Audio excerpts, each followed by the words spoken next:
Amen. Amen. Okay, tuzambuka Marko 4:35-41. Mark 4:35-41. Ngo kuri uwo munsi bugorobye Yesu abwira abigishwa bati twambuke tuje hakurya. Basiga abantu bamujyana mu bwato yahozemo, kandi hari n'andi mato hamwe nabwo. Nuko ishuheri y'umuyaga iraza, umuraba wisuka mu bwato bigezaho bwenda kurengera. Yarasinziriye aryamye ibwerekeza, yiseguye umusego. Baramukangura baramubaza bati mwigisha, tubyitaye ko tugiye gupfa. Akangutse acyaha umuyaga, abwira inyanja ati cece kutuze. Umuyaga uratuza, inyanja iratungana rwose. Arababaza ati niki kibateye ubwoba? Kimurizera?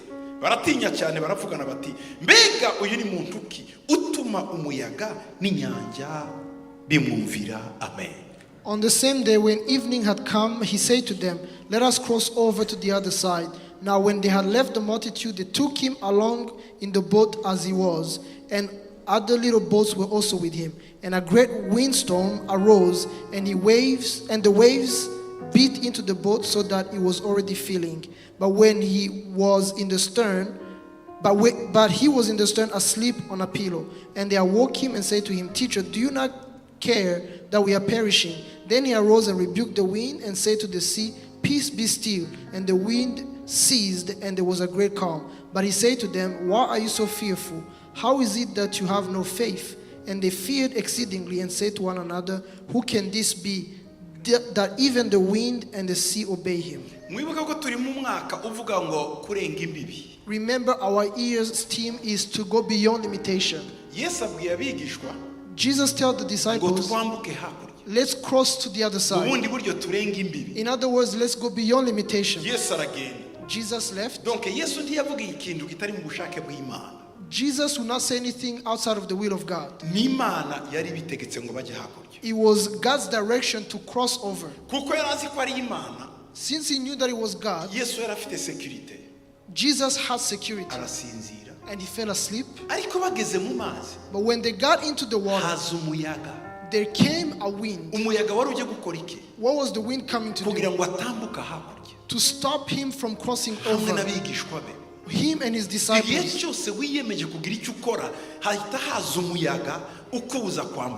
Every time you decide to do something, there comes a wind that prevents you from crossing over.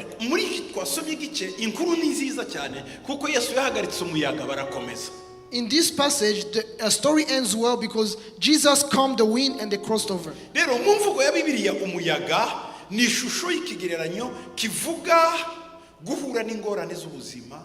Guhura no kuvangirwa amakuba ibigeragezo n'imibabaro ibi byose nibyo bisobanura umuyaga. In the Bible context, the storm is a rich metaphor for facing life challenges, uncertainties, suffering, trials and hardships. Bibiliya ivuga ubwoko butandukanye bw'ishuheri y'umuyaga. The Bible describes several kinds of storms. Nihuta ndababwira ubwoko bune bw'imiyaga. I will tell you 4 types of wind, of storms, that we face to prevent us to cross over. We will end with you knowing what kind of storm you are facing now.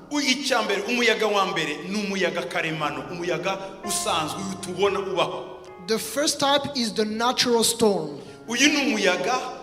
Nawitagute muri Bibiliya ibi ni bigeragezo bishikira buri muntu wese hatitawe ku bikorwa umuntu yaba yarakoze. Urugero, kugira ibyago bitunguranye, ibiza bikaza, indwara zigafata, urupfu rukaza n'ibindi nk'ibyo. Ibyo ni ibintu utakontorora, twese bitwikubitaho.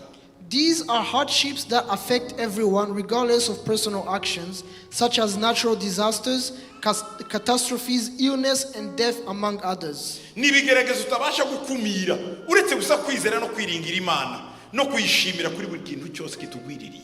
These hardships cannot be avoided, but we can only remain faithful to God and thank him for everything that has happened to us. You cannot laugh at someone else because they lost their home. Because it happened to you. You cannot laugh because of a wind that took away someone's house. We are in a country that has world winds. You cannot laugh at someone else because they are sick. Everyone gets sick. ntawase kuni ngo yakoze impanuka, You cannot laugh at someone because they had an accident. ntawase kuni ngo inkongi y'umuriro yamutwikiye imirima. You cannot laugh because some field took fire. Iyo niyo miyaga tuvuga tudakontorora itwitaho itugwaho twese. Those are storms that we do not control, but that happen to us all. ntiwase ku muntu ngo ari mu bibazo kuko nawe wabigira. You cannot laugh at someone because they have problems, because you can also have the same. uwo niwo muyaga n'isi umuyaga karemano Bibiri itubwiye. And that is the natural storm that the Bible tells reka us. mbaye ingero, A few examples, nk'izo ngero naribahaye some of those examples z'ibintu bitugwiririra of things that just happen to us. tutateguye, We didn't prepare for them. umwana akakunanira, A child becomes impossible. umugore akaguta, Your wife divorces you. umugabo akakwanga. Your husband starts hating you. ntawabwira undi ngo kuki umugore yakwanze. You cannot laugh at someone because they had a divorce. ni nayo mpamvu umuntu wahuye n'ibibazo nk'ibyo mu buzima umukomeza ntumushinyagurira. That's why someone who meets those challenges, you support them, you don't mock them. nawe use kuniga umwana we ngo ntagire ubwenge. You cannot mock someone because their child is challenged in school, umwana we ntakura mu bitekerezo, or their child has a disorder, cyangwa umwana we afite indwara ya autism. or a child has autism. ntiwabiseka undi muntu You cannot laugh at that kuko nawe bizakubaho. because that can happen to you too. bitanakubayeho ni byaba ku muturanyi. If it doesn't happen to you, it can happen to your neighbor. icyo ni ikigeragezo umuntu akora. That is a natural trial. umugabo umwe yaje kundeba, There was a man who came to see me. yari umukozi w'Imana. He was a servant of God. turakura yari avuye mu Buraya muri Amerika. I met him. no namusanze mu Buraya. I met him in Europe, bukeye tujyana ahantu, and then we went another place. yari yaragize ikibazo umugore yaramutaye, His wife had divorced him, kandi ari umuntu uzwi. and he was a known person. tugeze mu cyumba naho twagomba kuganirira, When we got to a place where we were supposed to akuramo discuss, moshwari, he took out his handkerchief ararira cyane, and he cried. ararira cyane. He cried. umugabo ararira cyane, He cried very much. ndamuhoza birananirana. I tried to comfort him, arangije arambwira and then he told me, ngo reka ndire nduhuke. say, let me cry. arangije After he cried, arambwira ngo uri mu bantu he said, you are among people ngo waje aha muri iki gihugu ukanshakisha ukandamutsa. who came to find me, to greet me in this ngo country. abandi bantu benshi b'abakozi b'Imana, Every other servant of ngo God, kuva umugore antaye since my wife left me, babujije n'abakristo babo kundamutsa. they even forbid their Christians to come greet me. abari abo nari mfite kuri Facebook barandifriendinga bose bangura, Everyone that I had on Facebook unfriended me ngo kuko gusa ndafite urugo. because I don't have a wife. arambwira ngo apotre, He said, Apostle, ngo indwara ya kanseri ngo irangana na divorce, ngo nuko abantu batabizi. having cancer is as painful as having a divorce. umugore kuguta akagenda, For a wife to leave you, kandi akagenda kuvuga wowe ugaceceka ukamureka, and they start accusing you, yet you are quiet. aho ugeze bose bagahindukira bakakuvuga. Everywhere you get, people start talking about you. arongera arapfukama avuza induru, And he fell to the ground and arambwira cried. ngo niki cyatumye wowe uza kundeba. He asked me, why did you come to see me? ndamubwira urimo uraca mu bibazo. I told him, you are going through problems. muri make hari ibibazo abantu ducamo. In other words, there are problems that we go through. abantu aho mbere kuduhumuriza bagatangira kuducira urubanza, Instead of comforting us and supporting us, they start making kandi judgments. nabo babicamo. And they can also go through the same thing. kuba mbanye n'umugore neza, kuba mbanye nawe neza, si uko turi ibitangaza, ni igitangaza cy'Imana, kuko nabo bagenda. To be with my wife, or for you to be with your wife in a peaceful home, is a miracle because they can also leave. ndetse wasanga uwagiyewe bataranagize ibibazo bingana n'ibyo ugirana n'umudamu wawe n'umugabo wawe ariko mukabana.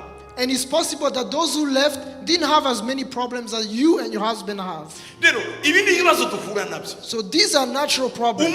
umuti wo gukemura uyu muyaga ni uwuhe? What is the remedy for these storms? uyu muyaga tuwuvamo gute? How do we get out of these iyo storms? muca muri ibi bintu, ijambo rya mbere When you are going through this is the first thing. ugomba gushima Imana kubikubayeho, You give thanks in everything. kuko ntufite uburyo wabyikuramo. Because there is no way to solve those problems. utangira gushima Imana. You just give thanks to God. tuyishimiye kuko byakubaye, ariko ngo Mana ndagushimiye ko ibi bimbaye ubizi. you don't thank God because this happened to you, but you thank Him because He knew it in advance. birenze capacity yanjye. It is beyond my capacity. Nakifuze nanjye kuba nk'abandi, I wish I could be like other people, ariko sibyo binshikiye. but that's not what's happening. Ndagushimiye. So I thank you. Abitesalonike ba mbere 5:18 ngo mubibaho byose muhere mushima ngo kuko ari iby'Imana ibashakaho muri Kristo Yesu. In 1 Thessalonians 5:18, in everything give thanks, for this is the will of God in Christ Jesus for you. Abaefeso 5:20 ngo mujye mushima Imana data wa twese kubwo ibintu byose mubiyishimira mu izina ry'umwami wacu Yesu Kristo. Ephesians 5:20, giving thanks always for all things to God the Father in the name of our Lord Jesus Christ. Umunsi Paul na Sila bakubiswe nta cyaha bakoze bajyanwa muri prison. The day Paul and Silas were beaten in prison, byari byoroshye abantu kubacira urubanza ngo aba nibo bavuze ngo nabakozi b'Imana ko barimo bakubitwa ari muri prison. Byari byoroshye abantu kubacurira. it was easy for people to make judgments and say these servants of God are now in prison. Bari muri iyo prison, When they were in the prison, bari kumwe n'amabandi, they were with bandits, bari kumwe n'abicanyi. they were with killers, Muri prison bari kumwe n'abagizi ba nabi. they were with evil people. Ariko noneho babashira mu kindi cyumba cyo muri prison kibi cyane cyabaruharwa. But they were taken into the inner chamber of the prison. Niko bari bazize. Why? Ko birukanye amadayimoni mu mwana w'umukobwa yari yarazengereje imyaka myinshi. Because they cast out demons out of a girl, Kandi ntibabahaye umwanya wo kwisobanura. and they did not give them the opportunity to explain Abandi ba themselves. prisonnier baravuga ati bariya ni baruharwa bafungiye hariya. Muri prison hari indi prison. Other prisoners said these prisoners are even worse because they are in the inner chamber of the prison. Kurengana bibaho. It is possible for injustice. Ushobora kugwa mu maboko y'abagizi ba nabi. You can fall under evil people. Ushobora kwambikwa izina ribi. You can be given a bad Ibyo reputation. ntacyo wabikoraho. You can do nothing about it. Nicyo Paul na Sila bakoze ni. But what Paul and Silas Bibiliya did, iravuga ngo bahimbaza Imana barasenga. the Bible says that they praise God. Nuca muri ibyo bihe dushima Imana uririmbe usenge. When you go through those times, thank God and praise God. Niyo yonyine yakumva agahinda ko mu mutima wawe. He is the only one who can hear the pain in your heart. Uwo muyaga uri mucamo nta wundi wawumva ni Imana yonyine ni nayo izi impamvu. No one else can understand the storm you're going through, only God, and He knows the reason. Kuko ibikuriho bitandukanye n'ibyo wifuzaga ko bikubaho. Because what's happening to you is different from your desires. Gukena si icyaha. It is not a sin to be poor. Kurwara si icyaha. It is not a sin to be sick. Kunanirana n'umuntu si icyaha. It is not a sin to be Ushobora gukunda abantu ariko bakakwanga. you can love people and they can hate you. Si ikibazo cyawe. It is not your Iyo uri muri fault. ibi bihe When you are going through uri mu this, miyaga ituma udakomeza imbere. you are in storms that prevent you from advancing. Igira ngo ukomeze utekereze ibibazo urimo gusa ntumuvinge. No, shima Imana, himbaza kandi ugende ukomeza muri iyo ruwanje. They want you to continue to think upon your problems. No, stop, thank God, and continue to advance. Paulo na Sila waliimba milango ya gereza ikafunguka.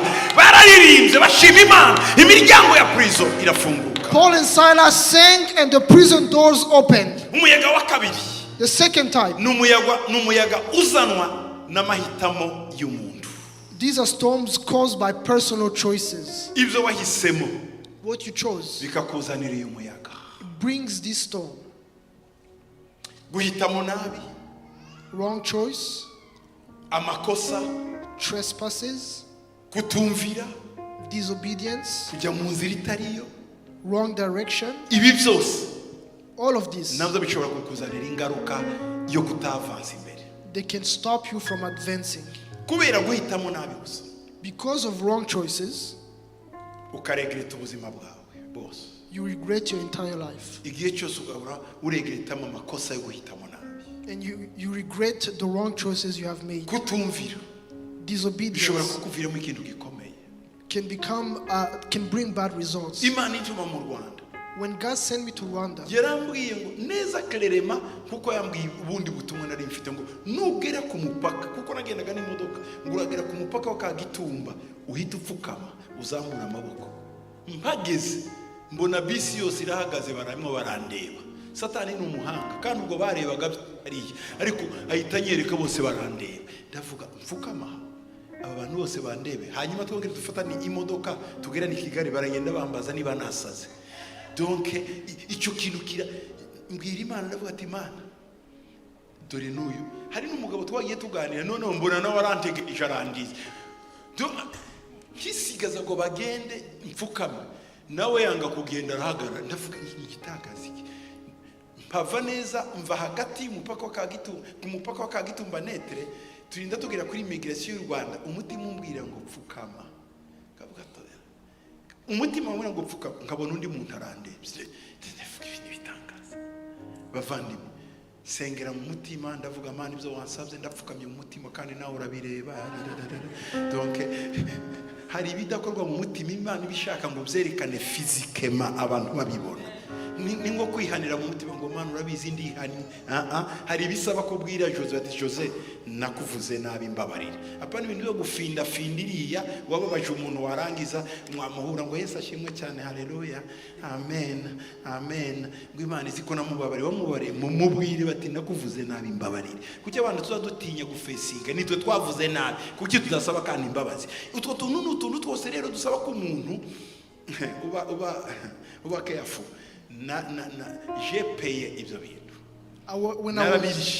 when I was going to Rwanda, God asked me to kneel on the border at Kagitumba, and then I felt so much shame that I couldn't kneel physically, and afterwards I paid a high price. So God can ask you to do something physically and you ask him to see in your heart, but you must do something because he's asking you to do it. I could not find the voice of God for a long time, yet I was sent by God in that country.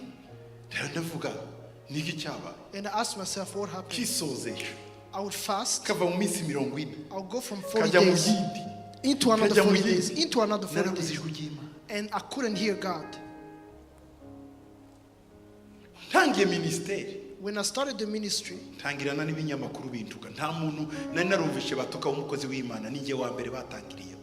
I started and the media attacked me, and that was the first time that I hear someone being attacked. A long time ago, they never talked about pastors. If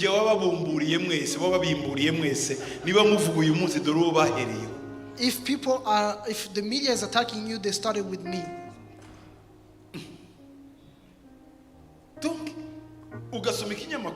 You would read a newspaper that attacks you.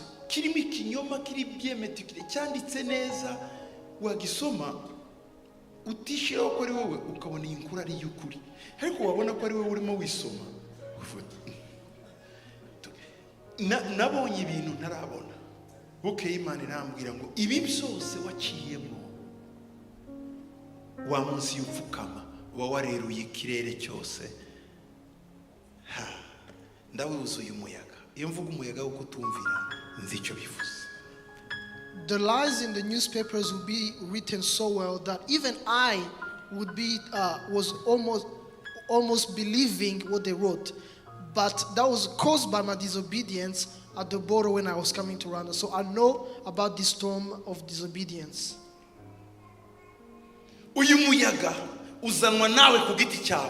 This storm is caused by yourself. You cause these problems and then you blame other people. Your wrong choice brings trouble and then you say that people have bewitched you.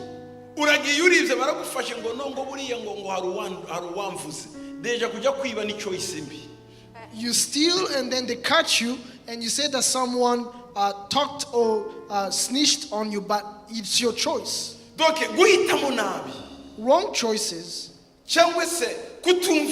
or disobedience or trespassing. These things happen in life because we choose every day and we don't always choose well. Sometimes we choose bad things, calling them good things. They have a storm. That storm, it takes away, it prevents us from going to where God wants us to be. This storm, this kind of storm, it reminds me of the Israelites.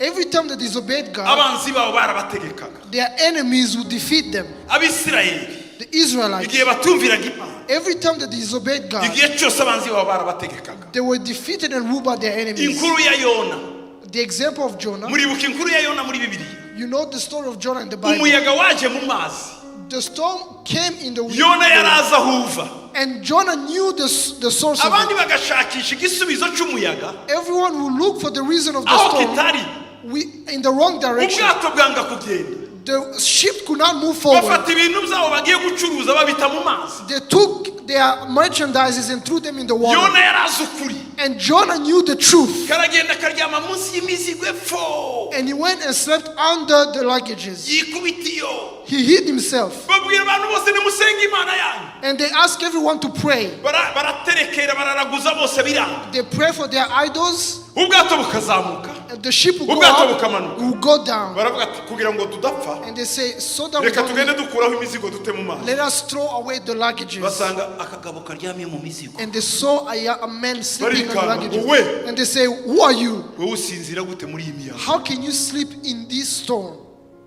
baterega ninjye nyiri bayaza, He said, I'm the reason why we have this storm. ni njyewe, I am the one. ibi murimo mubona byose ni njyewe. Everything you are seeing is because of Ati me. none tukubwire gute? So what should we do? batakubwira ngo mbagiriye nabi, ni munte mu mazi.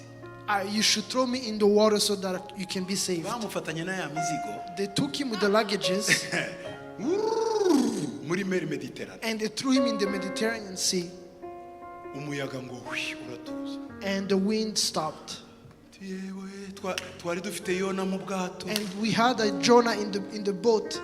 hari igihe uba yona mu bantu, You can become a Jonah in a community. kandi abantu bakagira ibibazo ukamenya ko ari wowe nyiri bayaza, And people will have trouble and you know that you are the reason. kandi ukabura kuraje yo kubabwira ati ni njyewe wabizanye. And you lack courage to say that it's you. kera utwana twaraje dukora hariya kuri ya alarme, inzu y'abandi yose ivuza induru, abamama bose ngo si umwana wanjye, si umwana wanjye, si umwana wanjye. There was a time when the kids turned on the alarm and the fire alarm went on. And all the mothers said, it's not my child. kandi umwe yari abafite, And- bagiye bakoraho abareba. And one of the mothers knew that it was his child that went and turned it on. ndashima imana y'amakamera, ko amakamera se nayo atabesha. I thank God for cameras because cameras don't lie. noneho kamera ziramwerekanye, And the cameras revealed her. ntumiza wa mumama, I called for that mother. ndamubwira ko waduhungabanije twese tugahunga, amateraniro ntabe, ibizimyamoto bikaza, induru zikavuga, kandi wari ufite abantu ubona barimo bafyonda hariya, ngo njyewe, ngo njyewe, ngo ya, ngo ntabwo ari njyewe. Oh, ntabwo ari wowe kweri mama? Bati no, kamera sirabeshya. bayerekanyeho ahagaze hariya n'agakanzu keza n'akasakoshi, abana ko barafyonda arabibona, yumvishe bigahita bakuraho vuba vuba arabirukankana, angeze imbere arahakana. ubwo tuvuye twaje gusenga. And I asked the mother, it was your children. I showed her on the camera and she was starting to deny it. But when she saw it, aho kwemera bati narangaye bibaho nanjye wanjye yahakora, sibyo? instead of just accepting that I was not paying attention, ikibazo nukubona amakosa ntuyihana. the problem is you see mistakes and you don't acknowledge them. hari umumama kera wibaga amaturo muri Zayoni. There was a mother in Zion Temple who used to steal offerings. noneho umuntu umwe araza arandeba ati se ko natanze envelope irimo amadolari angana guta, byari ibihumbi, mwayabonye? And someone came and asked, I gave an envelope that had a few $1,000s. Did you see it? mbajije ababaze, I asked the accounting ati nta madolari araho. and they say, we don't have any dollars. ariko umugore nayahaye And he said, the woman that I gave it to, nabonye atayashize muri, yahise ayashyira munsi y'ama envelope yandi. she did not put it inside the basket. She put it under the other ati envelopes. niyo nagize umutima uhagaze, niyo mpamvu naje kukubaza. And I was troubled. That's why I came to see you. ndavuga bo n'abaza yoni ba kera, si mwebwe. I'm talking about the old Zion people, not you guys. noneho ati ni amafaranga natanze. It's the money that I gave. wamenye uwo mudamu? Would you know that woman? aramumbwiye. And he described it her. mpamagaye umudamu, I called that usher. ndabaze mama, azana amafaranga watwaye. And I say, zana amafaranga wibagiwe sinavuze ngo wibagiwe gushira mu and I said, zana Mom, ya mafaranga wibagiwe gushira mu please gitondo. bring the money that you forgot. I didn't say you stole. I said the money you forgot to from the offerings. Ngewe And she said, I? ngo yaye Which money? yari envelope irimo amadolari. It was an envelope that had dollars. Muzana kane abikemo amafaranga hariya. And I called the secretary, please bring that basket so she can give the money. Ngwego pastor ngwibyo uvuga simbyumva. And she said, Pastor, I don't understand what you are saying. Ndamwicaje I made her sit arananiye. and she refused. Ndamubwira uranze. She said, you are refusing. Uranze mama. You are refusing, mother. Ngo ni igitangaza ngo ariko ngira ibyago kanaka mfusha umugabo ngire apfukumura amarira. And she started saying that I have so much trouble. I lost my husband and now I'm being accused. I have come to rest in my father's house. And now they are accusing me for stealing offerings, and she would scream. And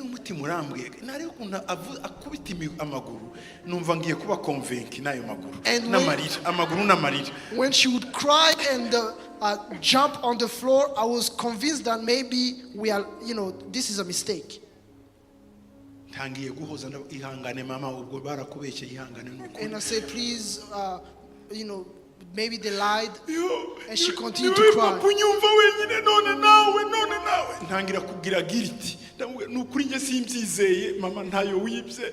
Natangira ndakopera arahogora arongera kuba muzima nabwira njye nukuri n'umurimo giye ko oya wire ku murimo mama genda wikorera Imana kandi ni wari umunezero wanjye nukuri none ngiye guhagarika oya ntiwica umunezero wawe mama genda rwose tumusubije muri protocol. And then she screamed and cried and said, you are the only person that I trusted, and now you are accusing me. And I continued to say, I'm sorry, this is a mistake. Do not leave the work. And she went back to be an usher. But you cannot hide a bad habit. And then another day,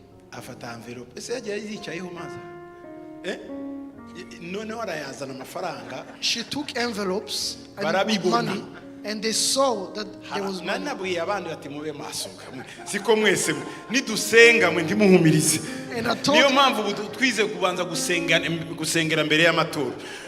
And I told other ushers, when we pray, don't close your eyes. Be alert, just watch.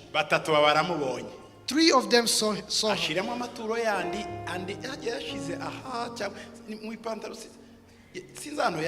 She hid the other envelopes and she went and sat down.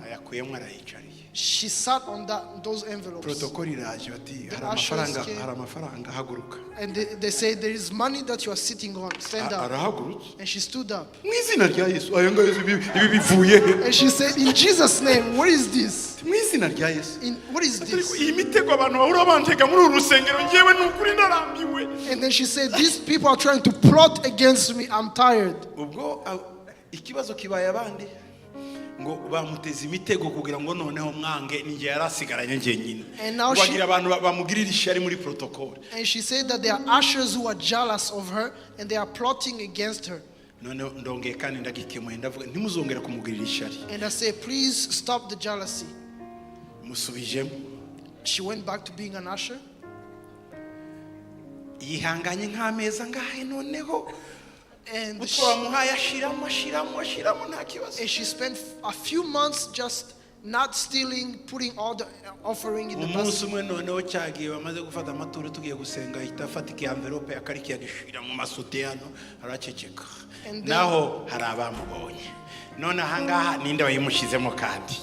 And when they were praying one day, she took an envelope and put it inside her shirt, and no one could put anything inside her shirt. And then they told me now she put the envelope in her chest. And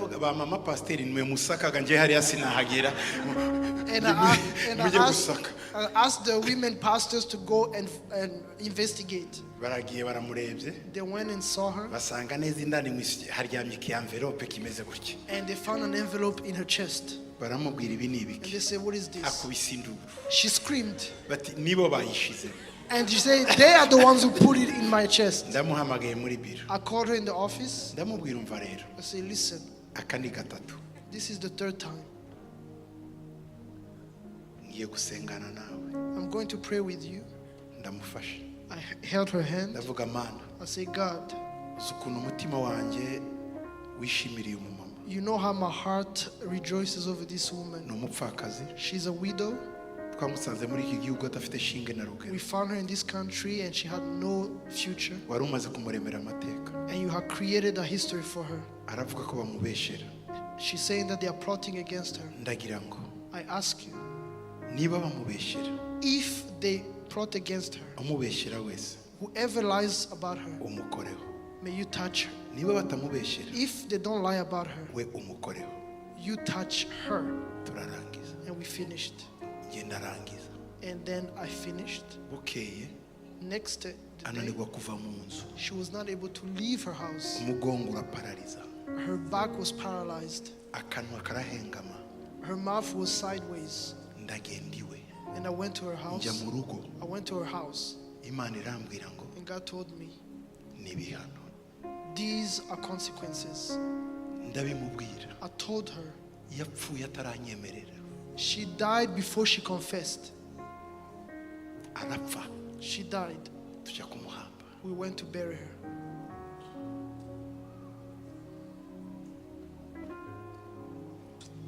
kugira amakosa si amakosa niba nabivuga si icyaha bidushikaho twese Trespasses are normal. It happens to all of us. turi muri kamere mu We are in the flesh. mudamu twaramuhambye We buried that woman. ntigiye wagiye kumuhamba I'm the one who did the funeral.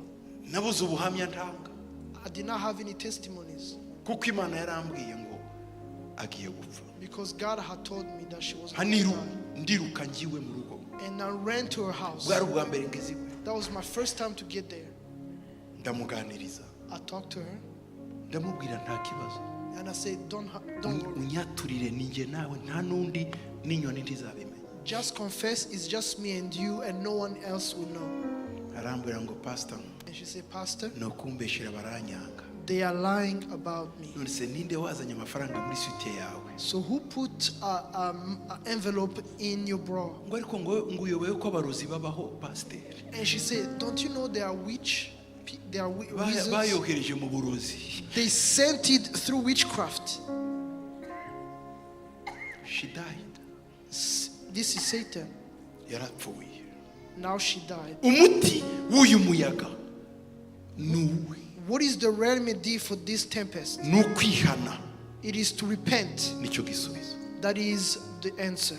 iyo wakoze amakosa Once you have trespassed, saba imana imbabazi ask God to forgive you. iyo urimo kubitwa n'inkoni z'ingaruka z'ibyo wakoze saba imana imbabazi If you are being beaten because of the consequences of your actions, kutumvira disobedience, saba imana imbabazi ask God for forgiveness. hari ibibazo bitubaho There are problems that happen to us. bitubaho ari uko turi mu nzira itariyo They come to us because we are in the wrong direction. turi muri itinereri itariyo We are in the wrong itinerary. icyo bisaba ni iki What is required? ni uguhindukira It is to turn tugafata indi itinereri and take a different itinerary.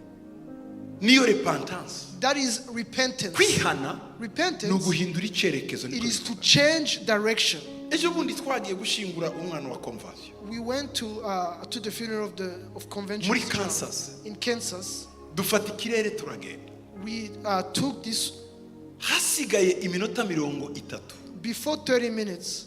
twari tugaye hitwa Junction City We were going to Junction C. pilote aravuga ngo The pilot said, ngo ikirere kija Junction City cyuzuyemo inkuba storm the sky above Junction City is full of storms. ati none tugiye gukora detour So we are going to make a detour. tugiye kwitura Kansas City We are going to land in Kansas City dutegereze igihe ikirere kiba cyiza and wait for the climate, the weather to be better. bahindura indege And then they turned the direction of the duhindura plane. itinerere They changed the itinerary. turagenda twitura Kansas City. We went and landed in Kansas City. Baratubwira ngo And they told us, nimushaka mugume mu ndege cyangwa musohoke you can stay in the plane or come out ngo koko ntituzi igihe ikirere gikirira. because we don't know when the weather is going to change. Turasohoka bamwe We left the abandi plane, bagumamo. others stayed. tumaze kwicara After we sat down, dutegereje waiting, barongera barahamagara they called again. ngo tugiye gufata indi nzira We are going to take another route. ngo niyo umuyaga wavuye. That's where the storm has left. dufata ikindi kirere We took another, tugera Junction City. we got to Junction City. iyo uri mu nzira ukabona irimo irakunaniza irakugora reka guhatiriza hindura direction. It's very simple. Hindura direction ureke guhangana kurahangana nande ni wowe mu mutima wawe. Imana ishaka kugukuramo iyo orgueil yawe, orgueil ubwo bwibone bwawe kugira ngo uhindukire urebe ukuntu ibintu bitagenda neza. When you are going in a certain direction and there is resistance and you cannot go through, stop and turn around, repent, because God is wanting to take away the pride in your heart. Yona yagize iki? What did Jonah do? Amaze kugera mu nda y'urufi After he got in the belly of the fish, niho yemeye kuja Ninewe. that's when he agreed to go to Nineveh. Yari repentance. That was repentance. Asaba Imana imbabazi. He asked for forgiveness. Mbabarira. He said, forgive Imana me. batoke God said, okay. urabyemeye. You agree? Imukura. He took him out. Urufi The fish, ruramuzana rumuruka ku musozi. and the fish came and threw him on the shore. Yona icyo yahise akora niki? What did Jonah do? Yahise aje Ninewe. He went straight to Avuga Nineveh. ubutumwa bararangira. He preached the gospel. Icyakurikiye niki? What happened afterwards? Atwandikira igitabo cya Yona. He wrote the book of Jonah. Namwe He said, you are, mutazazira amakosa yanyu. don't fall in your mistakes. Hari umuyaga w'amakosa yacu. There is a storm that is brought by our Hari ibibazo actions. by'amakosa yacu. There are problems caused by our Tubyemere. action. Let's act. Umuyaga wa gatatu The third type uzanwa n'ibyemezo bifatwa n'abandi cyangwa ibikorwa bibi byabo. There are storms caused by others' decisions or the evil actions of people. Atari wewe gusa Not just you. ariko ugahura n'ibibazo kubw'amakosa y'abandi. And you face issues because of other people's decisions. Aha navuga ibyemezo by'ababyeyi ku bana. For instance, parents' decisions. Ukabona umubyeyi umugabo n'umugore You see a husband and wife, bananiwe kumvikana they are not able to agree. bagahitamo gutandukana They choose to divorce, kandi bafite utwana duto. yet they have small children. Bariya bana bakurana ibibazo, Those children grow up with problems. bahura n'imiyaga They go through storms batihamagariye that they did not bring to themselves, yahamagawe na se na nyina. that were brought upon them by their Kuko father. bose barikunze Because they were too selfish bananirwa kwihanganirana ngo barere abana. and they were not able to stay together to raise the children. Uyu munsi abana Today, those bakaba children bafite ibyo bikomere have those wounds kutabana na se na nyina to not live with your father and kubera mother decision mbi bafashe. because of the decision of their Donc parents. ababyeyi bashobora gufata decision Parents can take decisions ziafekta ejo hazaza h'abana. that affect the future of the Iyo children. si imiyaga mwe mwazanye ni yazanywe n'abandi. Those are not personal storms, those are storms brought by other people. Nanone hari ibyemezo abayobozi bafata. There are also decisions made by leaders. Umuyobozi wa mbere ni wowe, You are the first leader. uwa kabiri ni urugo rwawe niwe uyoborera, The second is your mu family, rusengero, the church, mu kazi, at your job, mu gihugu. in your nation. Ibyemezo dufata The decisions we make biteza ibibazo.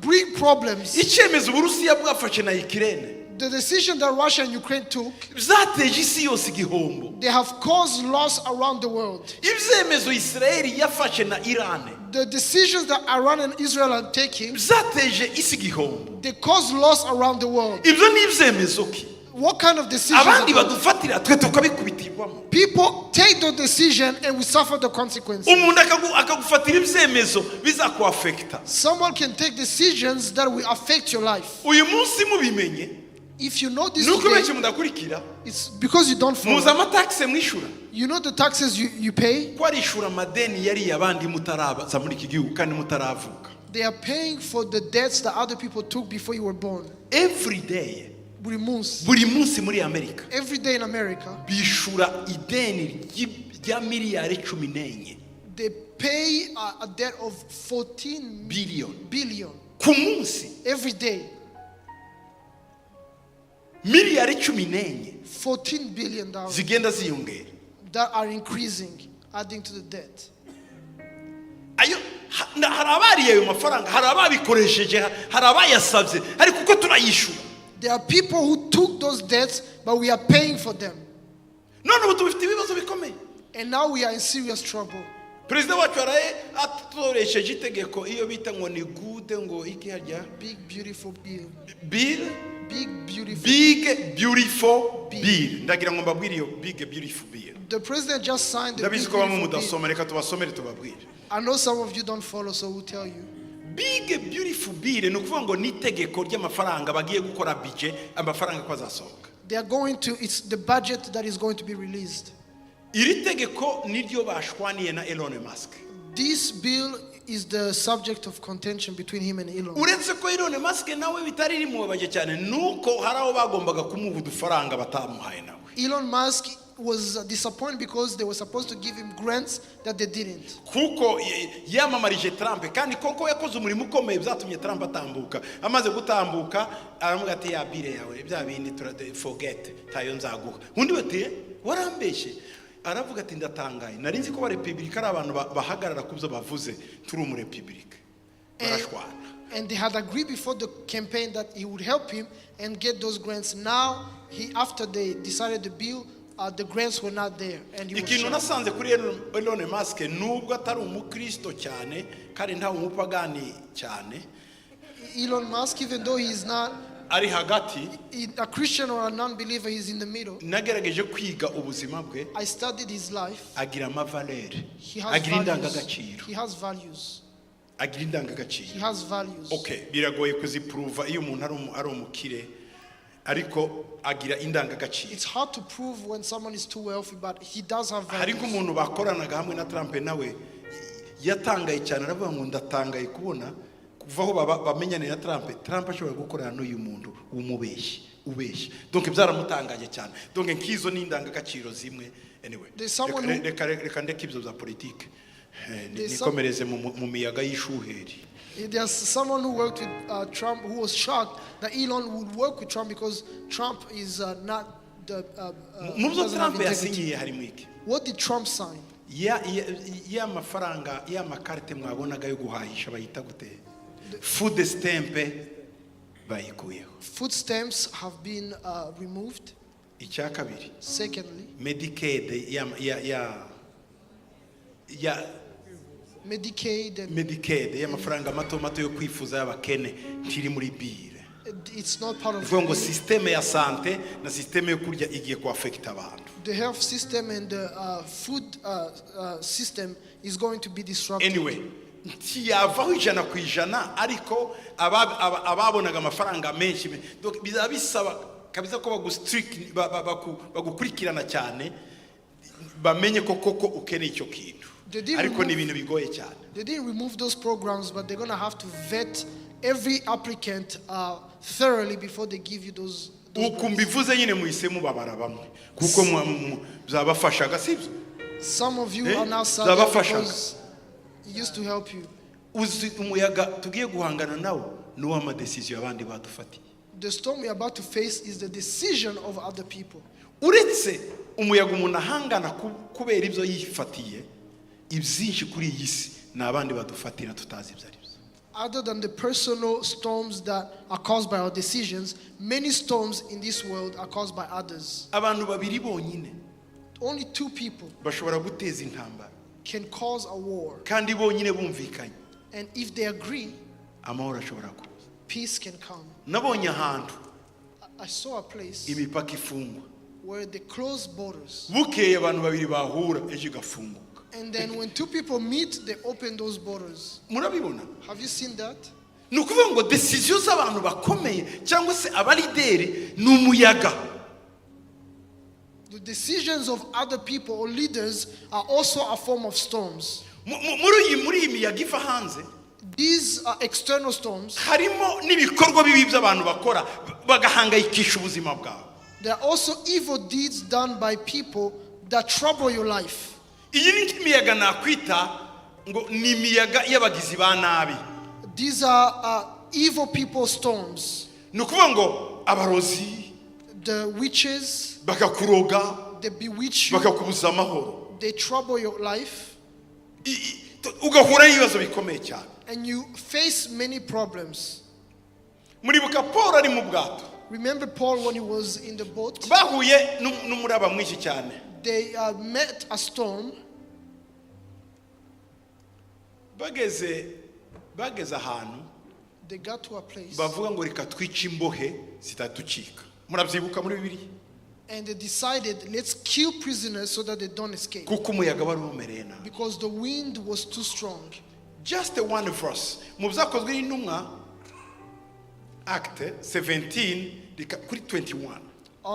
In Acts chapter Ibyakozwe n'intumwa 17:21. Acts 17:21. Ngo kandi bamaze iminsi myinshi batarya kubera bari mu muyaga mwinshi mu mazi, ngo Pawulo ahagarara muri bo hagati arababwira ati, yemwe bagabo mwari mukwiriye kunyumvira ntimuvikereti ngo mutabona ibi byago no gupfusha ibyanyu. Yarababwiye mbere banga kumumva kuko nibo bari bakomeye. Iyo bari abafashe ibyemezo abantu benshi bagira ibibazo. 21. But after long abstinence from food, then Paul stood in the midst of them and said, men, you should have listened to me and not sailed from Crete. He had told them not to go from Crete, but because they were powerful, they decided to go anyways. Icyabaye ku murongo wa 24. Verse 24.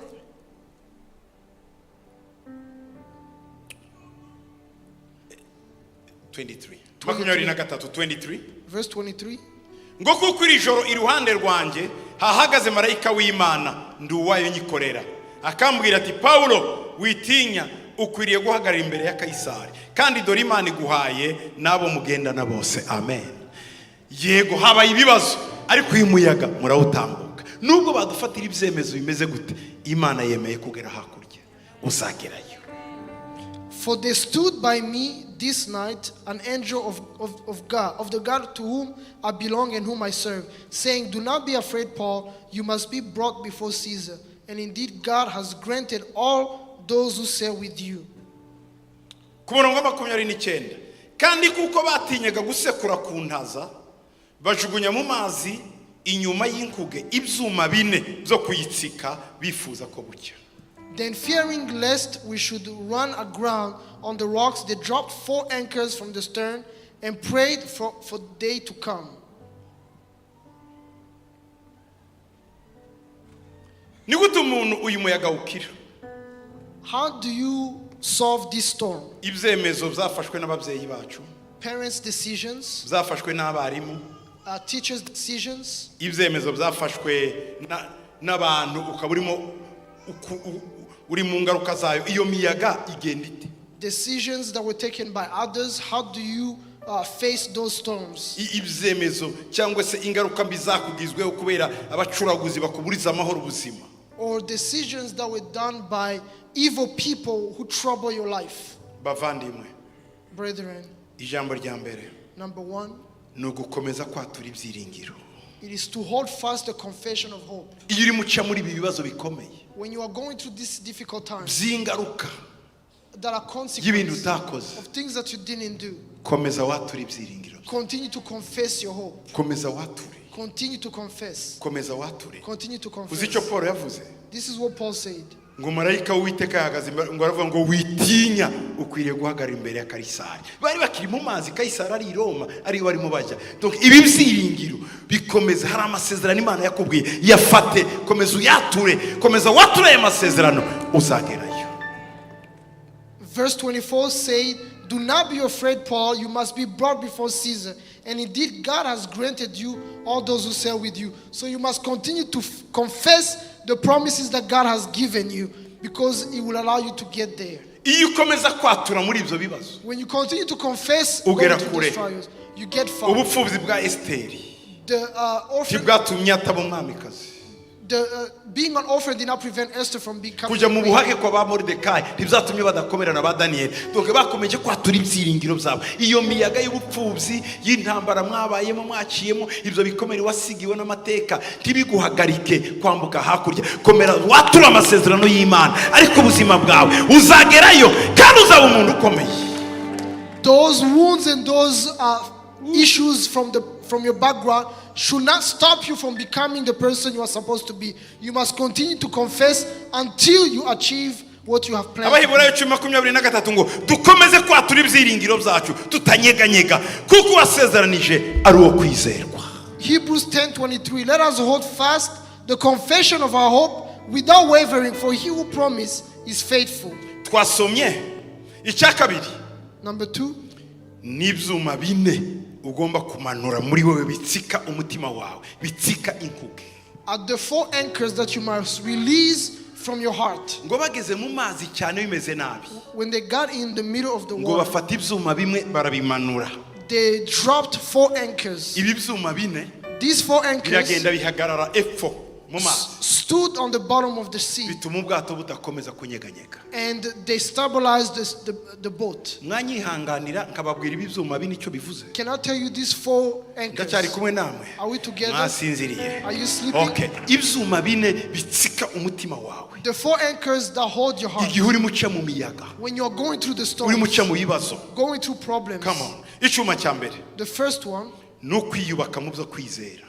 building yourselves up in almost holy Iyo uri faith. muca muri ibi bihe, When you're going through soma this, ibitabo bikubaka mu kwizera, read books that build your faith, terana n'abandi, fellowship with others, shakisha amasengesho ku bandi. look for prayer from Okay, others. ntugume mu nzu. Don't stay in your house. Satani arafata ubwenge bwawe. Satan will capture your Jya mind. mu bandi bantu, Go among others. sengana nabo, Pray with ngwino them. muri korari, Come to the tangira choir. ukore, Start wicaza serving. abantu, Usher. usome Bibiliya. Read the Bible. Donc, isubizemo, iyubake mu kwizera. Build yourself in the most holy faith. Icya kabiri, Number 2, iyo uri muca muri ibi bihe, when you're going through this usenga mu trial, mwuka wera. praying in the Holy Spirit. Niba uvuga mu ndimi ukazivugamo, If you pray in tongues, pray in tongues. cyangwa ugafata umwanya uhimbaza, usenga, uririmba. Or you take time worshiping, praising. Hari abafashwa n'indirimbo, shiramo za ndirimbo zigufasha. There are those who are edified by songs. Put those songs Hari on. uwambwiye ngo wafashwa n'igisirimba. Others told me that they are blessed by the gisirim. Ndetse ko numva nge badashira nta ndirimbo haba arimo gusa ndi ngo kakandi nyine kakandi niko kamfasha. Shiramo ako kantu kagufasha mu bihe uri muca mu bikomeye. And put that song that helps you, that edifies you. Hari abandi bambwira ngo ngwafashwa n'indirimbo ya kanaka. Iyo uri muca muri bya bihe yishiremo ya ndirimbo. Others are blessed by a certain artist. Play that artist when you're going through this Nigeze time. kujya gusengera umuntu wari ufite ibibazo cyane adashobora gusohoka iwe mu rugo kubera impamvu runaka. I went to pray for someone who was isolated. Njyayo I went there, nubwo bitari byoroshye, even though it wasn't easy. njyayo kumureba. I went to see him. Ngeze umusanze When I met him, nsanga hari akaradiyo iruhande rwe there was a radio next to him. yicaye aho. He was sitting there. Ambonye When he saw me, ambona nk'amarayika w'Imana. it was as if he saw the Nsanga angel. harimo akaririmbo. And there was a song. Uzi indirimbo yarimo? Do you know the song that was playing? Ntibyari byoroshye, It wasn't easy. ntibyari It byoroshye, wasn't easy. ntibyari byoroshye, It wasn't easy, ariko byari bikwiye. but it was worth it. Wewe utigeze ukora You who never sin. icyaha na kimwe, wamanitswe ku giti uzira ibyaha byawe. Iwe nakabonge urubanza rwo gupfa, byose wabyishizeho maze ndonga amahoro. Yarambwiye ngo ngashiramo 24 hours ngo niko gatumye ngihumeka. He said, I played these 24 hours. That's what sustains me. Ugomba gusenga mu mwuka. You must pray in the spirit. Gusenga mu mwuka ni ugushiramo ikintu kiboostinga. You must boost your spirit. Kuvuga mu ndimi To speak in tongues. Donc kumva barimo basenga mu mwuka. To hear people praying in Gushiramo tongues. indirimbo z'umwuka. To put spiritual songs. Utegereza ko igitondo kiza. Waiting for the morning to ngo come. bamanuye ibyuma ngo bategereza ko bucya. They release the anchors to wait for the morning. Igihe uri mucya muri ibyo bihe, When you are going through those times, manura icyo cyuma release that anchor gitsika umutima wawe. that holds your heart. Hallelujah. Hallelujah. Ukomeze usenge mu mwuka. Continue to pray in the Icyuma spirit. cya gatatu Number 3, ni ukwikomereza mu rukundo rw'Imana. it is to keep ourselves in the love of God. Kuko mwoshobozwa byose na Kristo mu imbaraga. I am strength. I do all by Christ who gives me strength. Urukundo rwe. His love. Ukavuga ngo uko bigenda You kose say whatever happens n'urukundo rwe with His love, naho ruzahansanga. I will meet it here. Ukongera ukamenya ko Imana igukunda. You know that God loves you Uko bimeze kose no matter what. tiraguta. He has not forsaken you. He still loves you. Ndibuka kera tuzino. I remember when we came here a long time ago. twagiye muri Tennessee. We went to Tennessee. Hari 2001 icyo gihe twari tuvuye Ohio. I believe it was 2001. Tujya kwigisha muri Tennessee. We went to preach in Tennessee. In Nashville. Tuhasanga abantu bari bavuye mu gihugu kimwe cya Afrika. We met someone b'Abarundi. They were coming from Burundi. Nibo bari bakigera muri Amerika. That was the first time they arrived in Bari America. benshi cyane. There were many of them. Noneho baza kutwakirira kuko ngo twari tuvuye iwabo. And they came to see us because we are Africans. Banduma ngo nzabazanira tudarapo tw'i Burundi. And they asked me to bring flags from Burundi. Sizibagirwa indirimbo baririmbye. I will never forget the Ni song. muri 2001. It was 2001. Iyo ndirimbo yankozeho. That song touched Baje me. imbere ngo baririmbe. They came to sing. Baririmba mu Kirundi. And they sang it in Kirundi. Cyari giterane twari dufite kinini cyane. It was a big conference we had. Bari abantu reka mvuge ntya. Let me say this. Bari bataramenya n'igihugu barimo. They didn't even realize the country they were in. Bamaze kuririmba mbatuma bose ejo babwira ukuntu bazoga uko bakaraba mwabyumvise ibyo ntavuze donc mbabwira uko kandi mbasaba ko ejo bose bagenda mu maduka bakagura utu deodora bakitera buke ejo bagaruka noneho baguza ama spray yo muri toile arizo biteye ngiye kumva ejo mu rusengero numva spray yuzuye ahantu hose ndavuga byagenze gute ngo kakandi wadusabye mutama twakazanye zari za spray eglise umwe arakaguza abwira undi muraza ama spray aho bayashira niyo bari bite ni muzi spray zo muri toilette nizo bari baje bite ngo mutama twagakoze kakandi watubariye bwire mugezeze gusa spray zuzuye hanike naza none se mwiteye ibiki umwe ndagafite mugashako shaka sanga ni spray yo muri ndagira ngo mwumva abantu bari cyo gihe. So I asked them for the next day of the conference to go and buy clothes, clean themselves. You understand what I mean? And also buy some deodorants. So they came back the next day dressed well, but they had sprayed themselves with toilet sprays. And they showed it to me and I was shocked. And I told them, I'm going to show you the specific ones. We had a cameraman. Mumugoroba mumwishima yari yarakubiseho igifime nayo ngavuge se mbaza madame iri afime ni yiki turamubaza ngo nkunda marinette cyane linette za fime mwijoro. It was in the night and that person had sunglasses and they just said I love sunglasses but it was night. This is the song that they sang. Imana irachadukunda nicho gituma itagoya amaboko ntishobora kudukura amaboko. Imana irachadukunda, Imana irachadukunda ntishobora kudukura amaboko ntishobora kudukura amaboko. Karamfashije cyane naragakunze urukundo rw'Imana. Jya wikomereza muri urwo rukundo ibihe n'ibikomere uvuga ngo nubwo abantu bataye bose umwe aracyankunda.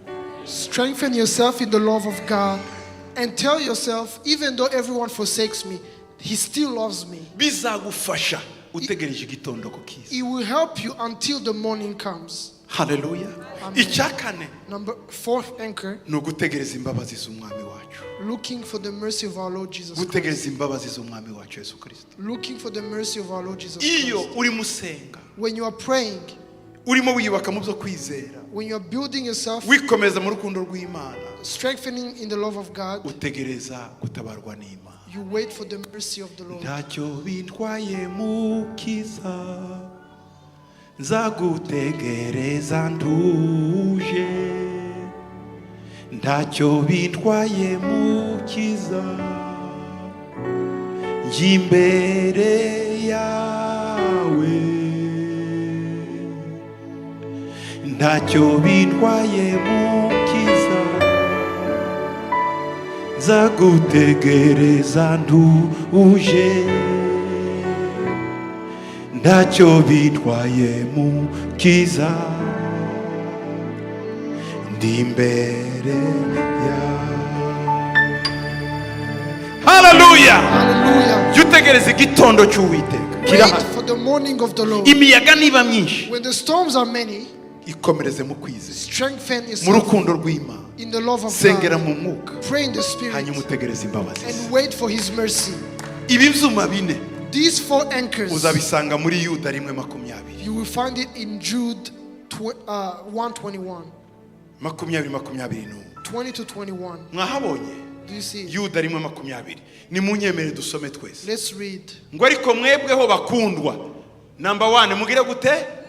Mwiyubake ku byo kwizera byera cyane. Icya kabiri, musengere mu mwuka wera. Icya gatatu 21, mwikomereze mu rukundo rw'Imana. Icya kane, mutegereze imbabazi z'umwami wacu Yesu Kristo zisoza ku bugingo buhoraho. Haleluya! Ibi nibyo byuma bine bizagukomeza kwambuka imiyaga watejwe n'abantu. In Jude 1:20 to 21 says, "But you, beloved, building yourselves on your most holy faith, praying in the Holy Spirit, keep yourselves in the love of God, looking for the mercy of our Lord Jesus Christ unto eternal life." Umuyaga wa nyuma The last storm ni umuyaga uterwa n'Imana. is the storm sent by God. Hari umuyaga wizana, There is a storm that is hari natural. umuyaga witera, There is a storm that is hari uterwa consequential. n'abantu, There is a storm caused by others. ariko hari utangwa n'Imana. But there is a storm from God. Uyu wo muri Mariko twasomye The one in Mark that we read, n'Imana yari yawuzanye. it is God who brought it. Utandukanye n'uwundi It is a different from Yesu another. agiye hakurya i Genazareti, When Jesus was crossing to ubwo Gennesaret, yagendeye hejuru y'amazi, when he walked on the water, uriya muyaga wari watewe n'abandi. that storm was caused by other people. Bari abantu b'abarozi bo hakurya i Genazareti batashaka ko Yesu aza gukiza wa muntu warimo amadayimoni. There were sorcerers across the river that prevented Jesus to come and deliver Nayo the man. mpamvu za ngurube zagiye mu mazi. And that's why the demons went Ariko into. uyu muyaga ni Yesu n'Imana But iwuteye. this storm is sent by God. Hari igihe Imana iguteza umuyaga. Sometimes God will send a storm Kubera iki? Why? Kugira ngo igukosore. To correct you.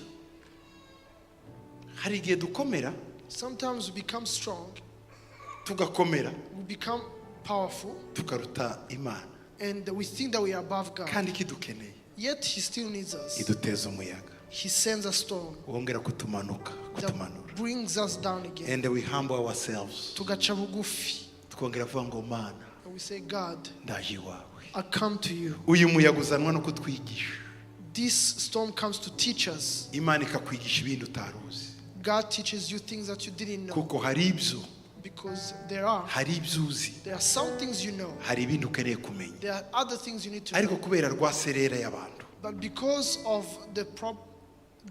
kubera distractions z'abantu, because of the distractions of people, tubashe kumva icyo Imana you are ivuze. not able to hear what God Hari igihe says. guteza uyu muyaga, Sometimes you send a storm your way, Imana ikemera kurwara, allow you to be sick, kugira ngo muri icyo gitanda ugire umwanya wo kuvugana nawe. so that you can speak to Him in that bed. Imana ikemera ko imodoka ipfa, Allows your car to to break, break, kugira ngo uwo munsi wirirwe mu rugo wirirwe utegereza ku Mana. so that you can spend time with God. Kuko iyo harimo karibira ujya naho utateguye, Because if you have gas, you go anywhere you want. ukirirwa uzenguruka umujyi ukawukunguta kandi ntacyo ukunguse. You go around the city doing nothing. Imana ya modoka ikayica kugira ngo ugire akanya ko kuririmba no gusoma no kumva inyigisho. He breaks down the car so that you can pray.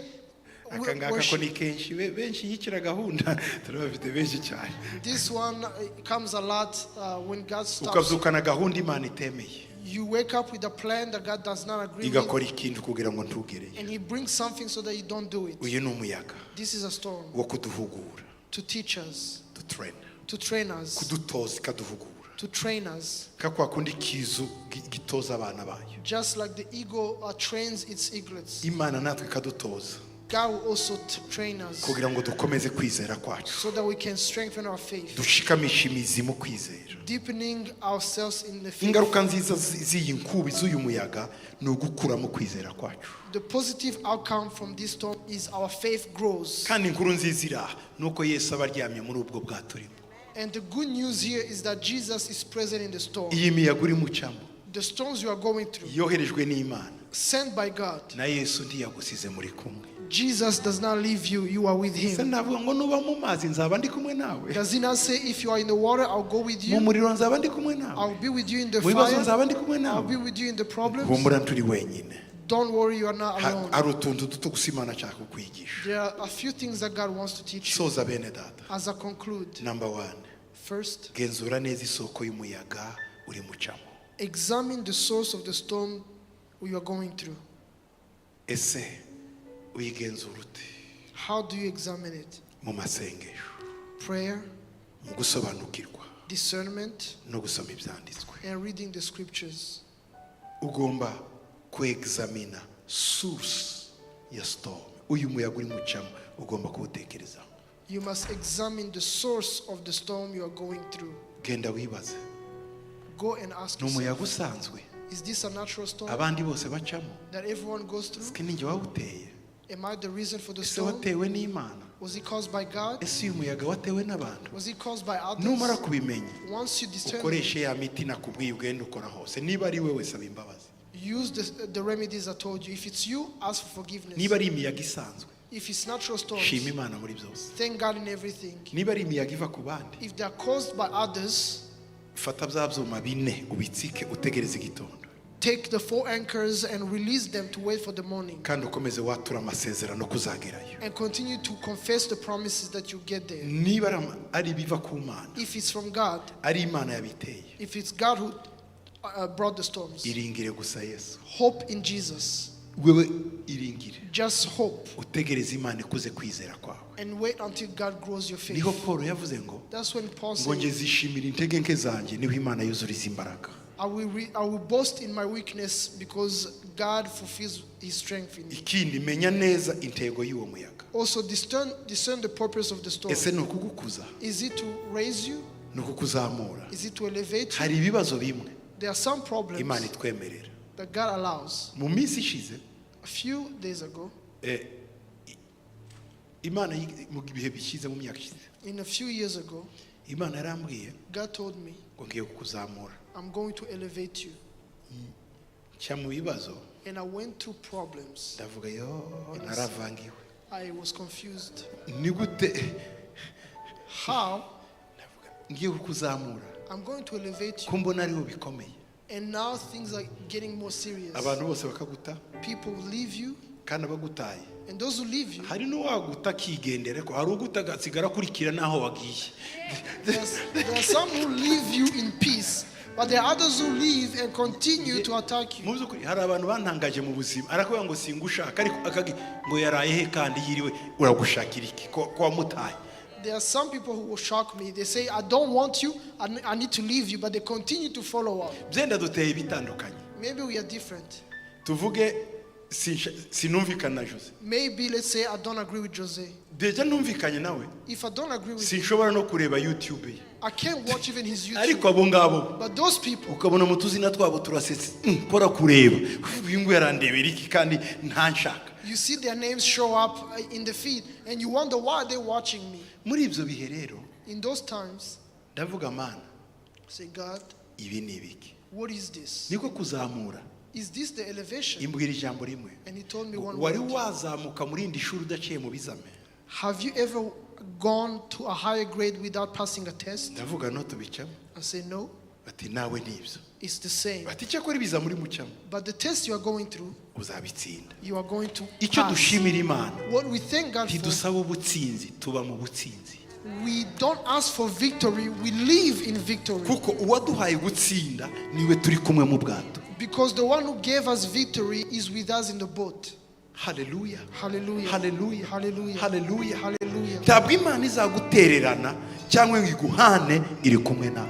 God will not forsake you or leave you, He is with you. Imana iri kumwe nawe. God is with you. Tizagutererana. He will not forsake Haguruka you. dusengane nawe. Stand up and let's Uwo muri pray. miyaga waba uri mucamo Don't worry about the stories yose you're igiye going through. kurangira. They are going to Hari end. imwe dusengera There are some who pray iragenda. for that are going to Hari leave. indi igiye kugukuza mu There kwizera. are others who are going to grow you in faith. Nayo humura igihe gitira birangiye. And be at peace. Those who Hangana can n'iyo shuheri. face the storm. Tutuka Imana Don't aho blaspheme gushima God, Imana. but thank Reka God. tuzamura amaboko yacu. Raise your hands. Ubwo atagipfuye nanjye singipfuye, yatsinze urugamba ninde watubuza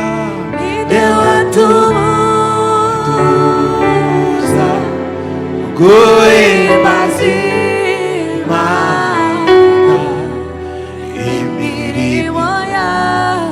umukozi yemeye gutanga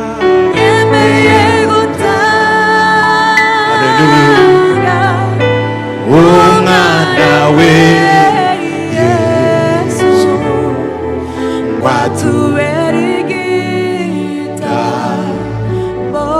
gikwiriye. Niba uri guca mu miyaga ikomeye y'ubuzima bwawe, nagusaba ngo utere intambwe yawe hano imbere dusengane nawe. Hari ibyo Imana igiye gukora, hari inzira igiye kweyuka, ugiye kwambuka hakurya, hari ibyuma bigiye gutsika kwizera kwawe. Karibu tere intambwe nawe. If you are going through serious storms, God is going to do something, please come forward. Nanjye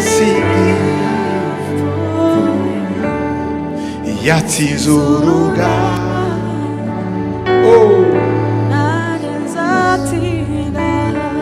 Ninde watubuza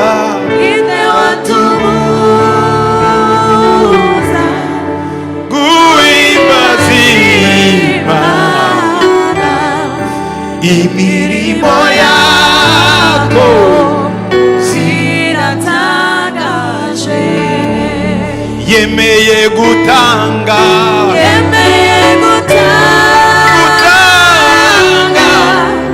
umwana we Yesu watubera igitambo gikwiriye. Mana, zanye ubwoko bwawe imbere yawe.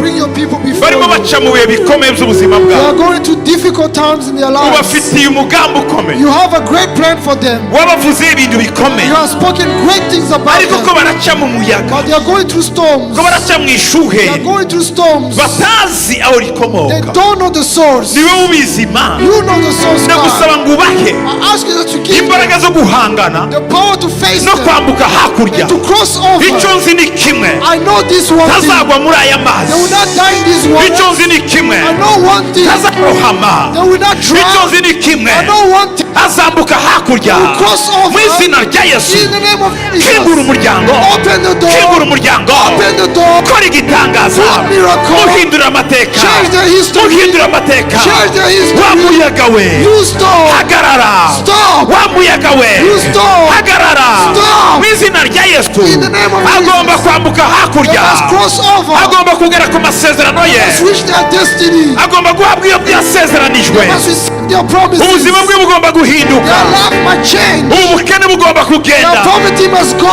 aka gahinda kagomba kumuvamo, Grief must leave. aya madeni agomba kugenda, The death must go. iki gisuzuguro kigomba The kugenda, shame must go. ibyangombwa agomba kubibona. Must get papers. Mu izina rya Yesu, In the name of agomba Jesus. gukomera, Give them strength. agomba gukomera. They must be strong. Ndamwaturira I proclaim kuba muzima, to be well. ndamwaturira I confess gukomera, to be strong. ndamwaturira I confess kugera kure, to go far. ndamwaturira I confess kugubwa neza, be well. ndamwaturira Confess kuzamuka, to be elevated. ndamwaturira I confess kubaho neza. to live Mu well. izina rya Yesu, In the name of mu Jesus. izina rya Yesu, In the name of urakoze data Thank you, Father, kumuhindurira amateka. that you are changing the Tugiye history. kumubona hakurya We y'uruzi, are going to see them beyond the river. tuzagushima And we thank tuvuga you. ngo warakoze, We say thank you. tuhinduka You don't change. uri wa wundi, You are the same. uko wamye ni kukiri. You are still the Mu izina same. rya Yesu, In the name of Jesus. amen. Amen. Amashyi menshi n'impundu nyinshi ku mwami wacu. Give the Lord a round of Oh, applause. hallelujah. Hallelujah. Hallelujah. Hallelujah. God bless you. God God bless bless you. you. God bless you. Nimusubire mu myanya yanyu. may go Imana back ibaha to umugisha your cyane. seat. Come, God come, bless come, you. come. Mu kuboko kwawe, mu kuboko kwawe. God bless you. God bless God you. bless you. God bless you. God God bless bless you. Imana ibagire neza cyane. God bless you. Amen. Mukomere, mukomere, mukomere. Be strong. Amahoro ya Yesu abane nawe. May the peace of Imana God ibagire be with you. neza. God bless you. Icyuhere ryari imbere yawe The riragiye. storm that is in front of Wowe you is ikomereze gone. wambuke ugere hakurya. Continue to cross. Imana yabirangije byose. God is done.